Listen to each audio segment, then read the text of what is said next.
Good morning from the sleepiest bandit. So sleepy.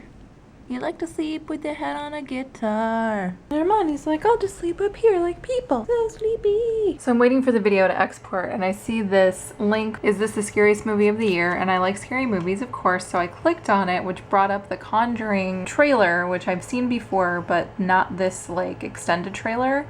This looks so scary. Oh my god. I want to see it. Here's another movie that came up on the list called Horns with Daniel Radcliffe, but it, I guess, includes some written material from Stephen King's son. So that sounds pretty interesting. But they don't have a trailer for it, so I don't know. And apparently, they're doing Paranormal Activity 5, which they kind of talked about the whole, I forget what it was, I think it was like a curse or something.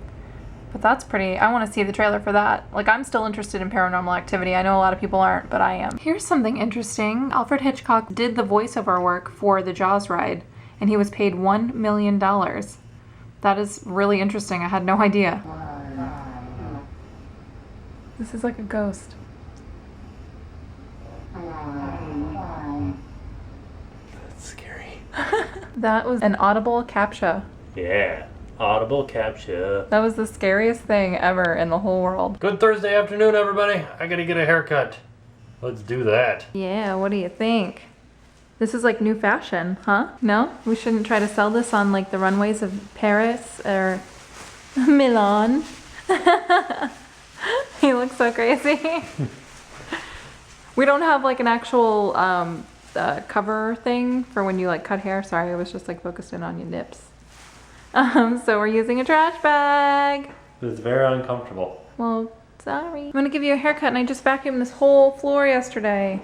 It's alright, the hair's gonna go down my butt crack. I can see it now. Hairy butt. Is it shown? Your butt crack? Let's see. Yeah. Nope. Alright, Looking good. So it's not gonna go down my butt crack. Okay, here you go. I can't hold it. My hands are inside of a trash bag. Oh. Yeah, we didn't really think this through. Whoa, you got a hairy back. I know. This is the progress so far. I don't like that you can see the teeth marks. They could go away. It's gonna be hard to do one-handed. Don't do that. Why? Seems dangerous. For who? For me. Almost done. How do you feel? Can't change the expression on my face because there's hair all over my face. Should I cut your beard and mustache? No. Are you sure? Yes. Because you kind of look like you want me to. No. Let's see. It looks okay. Like, once you get your stuff in it, I think it'll be a little bit different. I tried to like cut this a little bit so it wasn't so long because it was like super duper long. And then I just got to trim up behind your little ears here. Wait. What? What? You go, it looks pretty terrible, but once you fix it, it'll be good. That's not what I said. Ready? Yeah.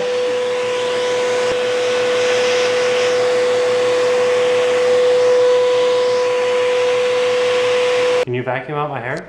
Like with this vacuum? Yeah. And just put it on your head? Yeah, to get all the hair out of my hair. All right, you asked me to. Yeah, it looks awesome. This is the way to do it. That's how you should do your hair in the morning. With a vacuum cleaner? Yeah, look. It's perfect. I'm looking. That's crazy. Wow, this is so perfect. It just does it right up. Wow. What'd you do? Do you hate it? Oh, it's good. Okay. I thought it turned out pretty all right. Yeah, look like. It's Conan crazy. O'Brien. Well, it's crazy how the vacuum like really did your hair for you. Yeah. Show me. Yeah, you look like a model.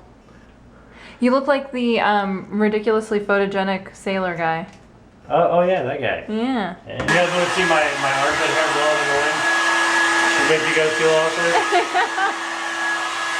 I'm gonna style my armpit hair.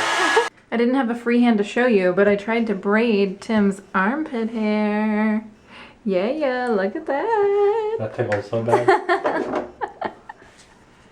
Let's see. Yeah, I think it's gonna be good because I cut it shorter in the back. What do you guys think? I think it looks pretty darn good. And I wanted to jump over, switching gears, into Halloween Horror Nights. They released another house today The Walking Dead, which we sort of knew was going to happen, and it happened last year. This year it's going to be in the prison. That's at least what we're getting from the pictures. It looks like it's in the prison. And then everybody is saying that they released today that all of the scare zones are going to be Walking Dead. I didn't see that. I saw we are announcing a Walking Dead house and an all new street experience. To me, that means exactly like they did last year, where they have a Walking Dead house, and then outside of that house, there's a Walking Dead scare zone. Exactly like they did last year, with totally different scare zones everywhere else in the park, but Walking Dead scare zone stayed in front of Walking Dead, which I think should be pretty awesome. If it's a prison, then you've got the gates, and then you got all these like walkers out in front of the prison. Makes total sense, but everybody else is saying, no, that's the entire park. That's all of the scare zones is Walking Dead, and I'm like, right, where did you get that from, and why would they do that? Why would they spend so much time on this theme that they've been putting out, which is what evil has taken root, which to me sounds a lot like Grown Evil from a few years ago, where there was a scare zone that was called Grown Evil, and all the things were animals or like trees, something like that. I'd like to see the trees again, because a few years before last year, I had a friend from high school who worked Halloween Horror Nights, and his job was to be a tree, and he blended in with the other trees, so it looked like a tree, and you're walking by a whole bunch of trees, and then one of the trees comes alive and starts chasing you, which is awesome. They should do that. That would scare a bunch of people, especially because what they're doing now is, because they're doing so much construction at Universal, which is where Halloween Horror Nights is going to be, Universal Studios, they're doing so much construction there, they can't have set scare zones because they have to move all the props and stuff out of the way for the guys to come in and work on things. So they have what are called roaming scare zones. No real props, no big props, and no like themed areas, but just a bunch of actors or scare actors roaming around the entire park in groups, scaring people. It was pretty awesome towards the end. Last year it sort of started out kind of like, I don't know about this thing, but then towards the end of Halloween Horror Nights, it got awesome. They started going crazy, taking people into gift shops, and it was good. But I will leave you with that tidbit of Halloween Horror Nights. There was actually like a lot more to the night, but we got into watching trailers for things on the internet, and we got sucked in for like 2 hours. Yes. So we watched the Hunger Games trailer, Ripped, Jugface, bunch of other trailers. With the amount of time that we spent watching trailers, we could have watched a movie. Oh well. I'll see you guys tomorrow. And now it's time to pay the price.